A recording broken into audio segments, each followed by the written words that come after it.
هلا وحبايب، شلونكم؟ شو اخباركم؟ ان شاء الله كلكم زينين. حبايب راح اسوي معكرونه بالجبن بالدجاج. عندي هذا صدر دجاج، محضره انا طماطم 2 بتيتا وحده، البطاطا، بصل وجزر وقطع من فلفل دار. هسه اشوفكم شلون اشتغلها.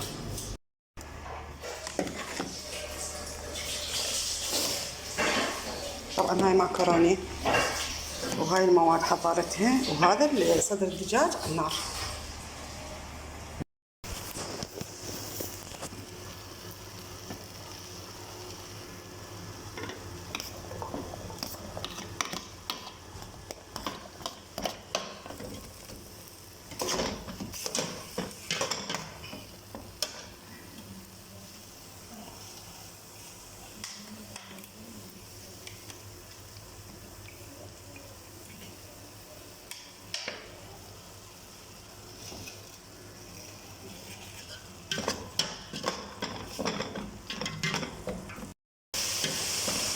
أنا ضفت البصل، هسه حضيف عليه البتيتا لأن شوية قوية حتى تحط نفسها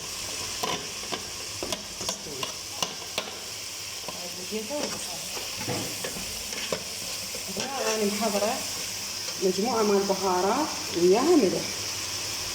هاي شوفوها، فلفل أسود، كاري، كركم، هذا شو اسمه بابريكا.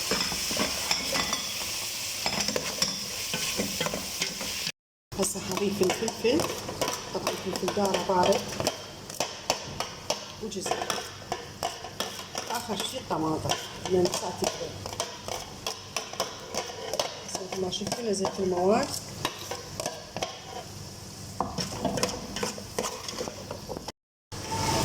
هسه أضيف الطماطم، طبعا آخر شي الطماطم.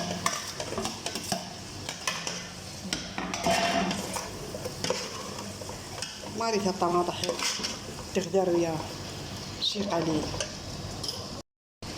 هسه حضيف عليه قسم من المعكرونة وقسم أخليه على الوجه.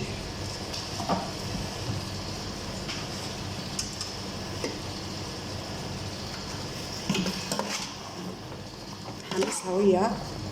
أنا ضايفة طبعا البهارات والملح، راح تنسون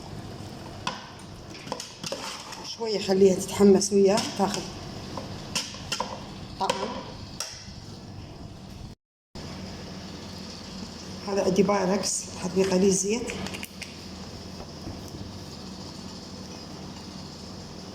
أضيف فيه مواد.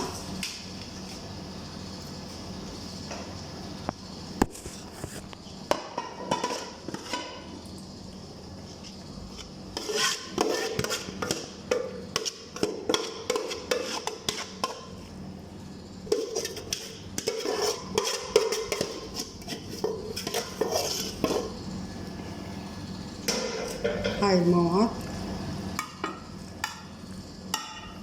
طبعا في الشي مرتب والريحة تجنن. راح اخلي هنا أنا على الوجه المعكرونة اللي بقت عندي، اضيفها على الوجه تعطي شكل جميل.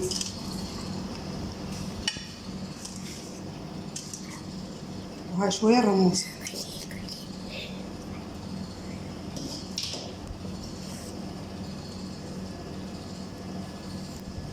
بس ايش راح اسوي؟ اضيف شوية صوص، العفو كاتشب. يلا يا معود. هذا كاتشب بارد، شوف المنظر الجميل. وهنا بدت مرحلة الجبن.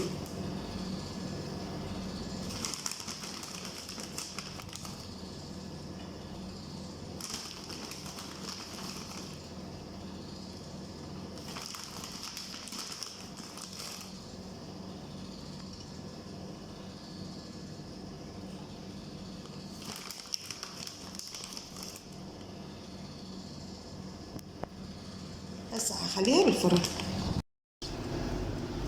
شوفوا بنات هاي النتيجة، شوفوا منظرها ايش قد حلو. طبعا بالحقيقة احلى. شوفوا اشوفكم، شوفوا الجمال بقى.